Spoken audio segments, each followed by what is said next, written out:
Good evening, I'm Abhyuday Shrestha, and these are the headlines of the hour. Gandaki Province headquarters Pokhara declared the country's tourism capital. Government hopes the number of tourists will increase. Tourism entrepreneurs enthused.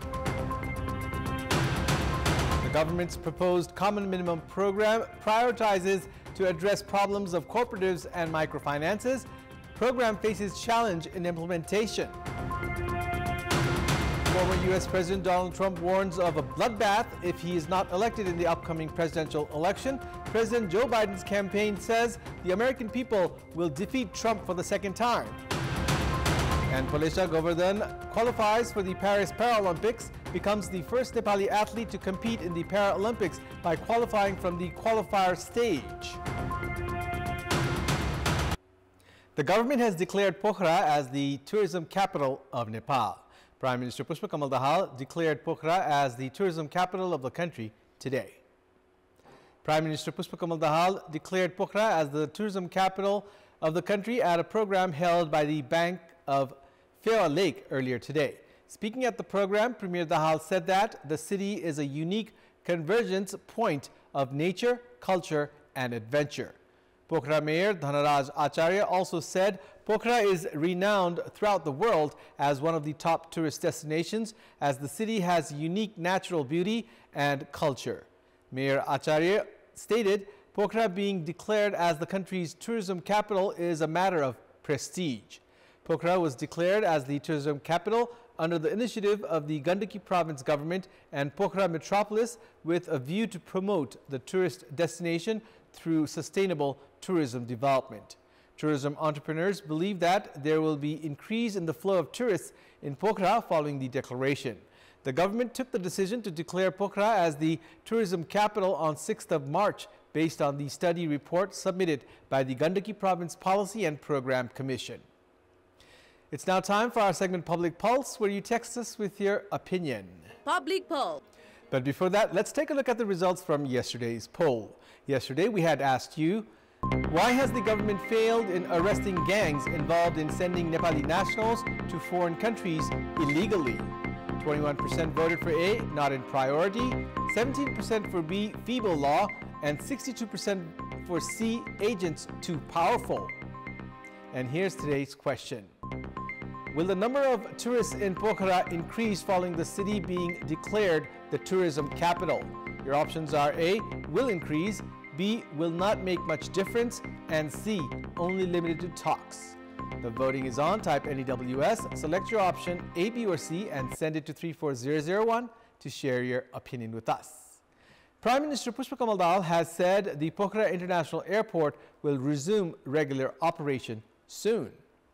Speaking at a program organized by the Federation of Nepali Journalists KASKI, the Premier informed that an understanding had been reached for his China and India visits, which will include the issue of resuming operation of the airport. He also said the government was doing legworks to convert the 22 billion rupee loan for the airport into grant. Premier Dahal presented the freedom fighter Dayashankar Palike Memorial Journalism Award to journalist Dipendra Shrestha and to Trivan Paudel posthumously. The Prime Minister also attended a program organized by the Gandaki Province unit of his party and said the new political equation at the center was formed to give momentum to government works. He also alleged Nepali Congress had repeatedly betrayed him. With the rise in temperature, daily incidents of wildfire have gone up in recent time, and containing them has been a big challenge. Only yesterday, wildfires took place in 348 jungles, including those in Dhankuta, Dolkha, Morang, Bhojpur, and Dhading districts. 3 children of the same family in Bhojpur's Patlepani of Hatwa Gadi Rural Municipality 7 were killed in a fire, while Bhojpur and Ramechhap suffered huge damages when the wildfire from the jungle entered their settlements. There are around 22,000 community forests and about the same number of contracted and private forests throughout the country. According to government data, there were huge wildfires in 3,142 forests last year, and 11 people lost their lives in the fires. Around 64% of the wildfires are carried out by people with an intention of poaching, scaring away wild animals, or for grass. Likewise, 32% of wildfires take place suddenly through some accident, while 4% take place from unknown source. 80% of the fires occur from March till April. The wildfires cause human casualties and also put wild animals at risk. However, the government's programs to curb wildfire have not been effective. On average, 80 houses are destroyed from wildfires annually and also causes human casualties. Wildfires have not only raised carbon emissions, they have also had a serious impact on human health. The government remains indifferent towards forming a separate infrastructure to manage required skilled manpower and equipment to control wildfires. In our Public Voice segment, today we have asked people in several provinces, what role does the local level play in controlling wildfire? Let's take a look at what they had to say.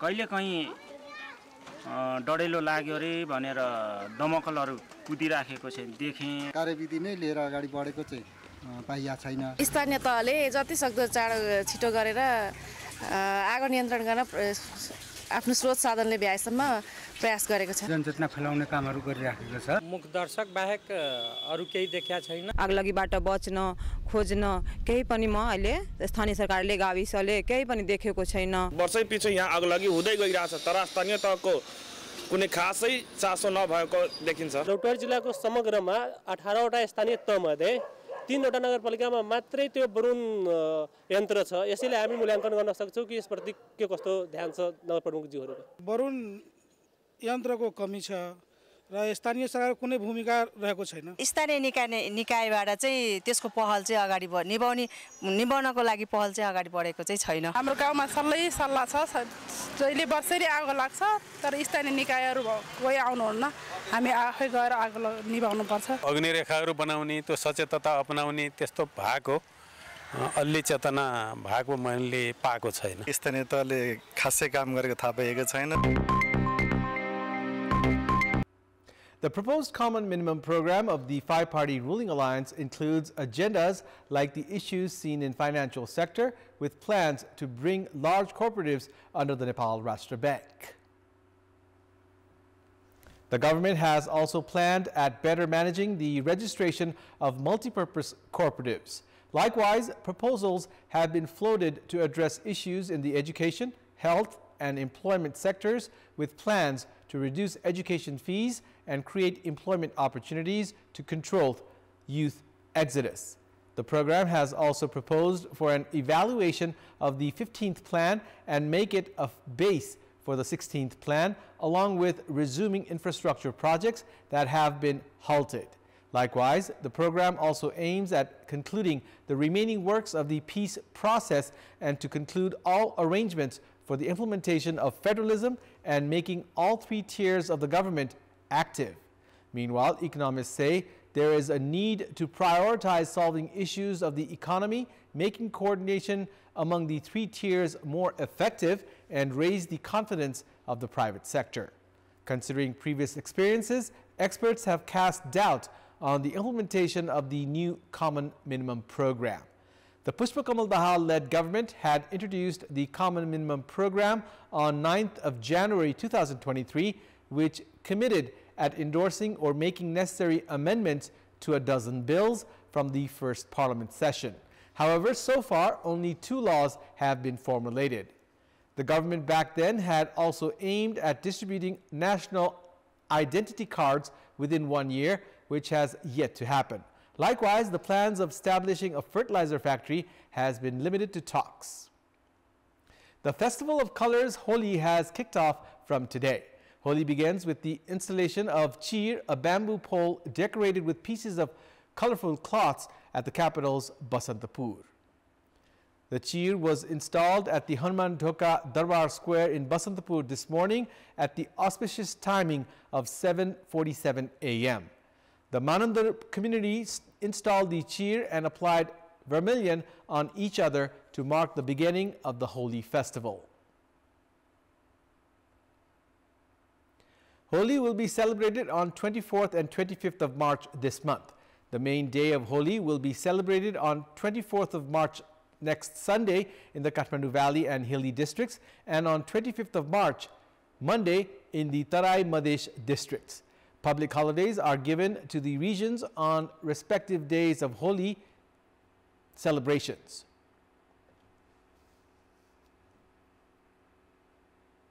It's time now for the international update.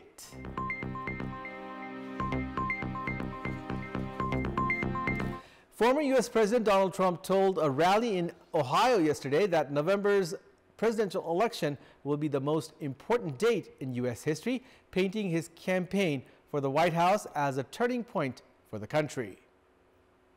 Days after securing his position as the presumptive Republican nominee, the former president also warned of a bloodbath if he is not elected, though it was not clear what he was referring to, with the remark coming in the middle of comments about threats to the U.S. auto industry. As Trump's comment gained traction on social media, Biden's campaign released a statement calling the Republican a loser at the ballot box in 2020, who then doubles down on his threats of political violence.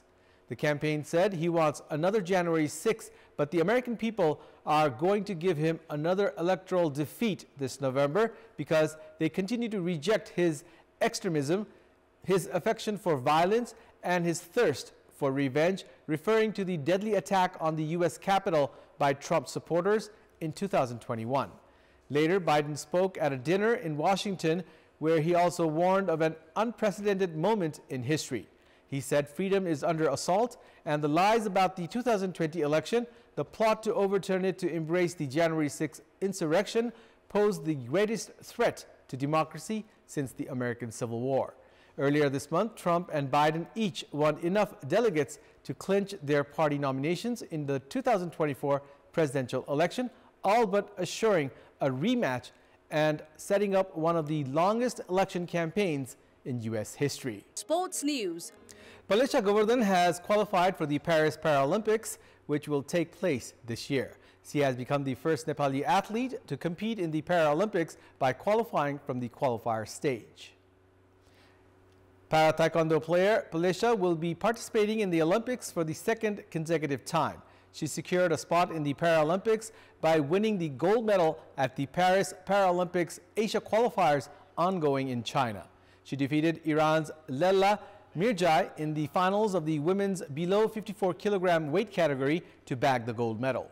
Palisha is the third overall Nepali player to participate in the Olympics by clearing the qualifiers. Prior to this, Taekwondo's Sangina Baidya and Deepak Bishta had cleared the qualifying round to participate in the Olympics. Other Nepali players have been participating in the Olympics through wildcard selection. Sudur Paschim Province Mani Mukunda Club, Help Nepal Club and Budalilkanta Club registered wins today in the men's category of the NVA Women's and Men's Volleyball Championship.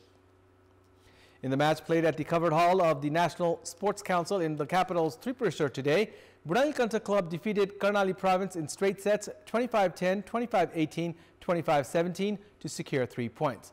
In another match played today, Sudur Paschim Province defeated Jalakal Training Center in straight sets 25-21, 25-13, 25-17 and claimed 3 points. Likewise, Mani Mukunda Club took care of Newton Volleyball Club in straight sets 29-27, 25-23, 25-23 to secure 3 points.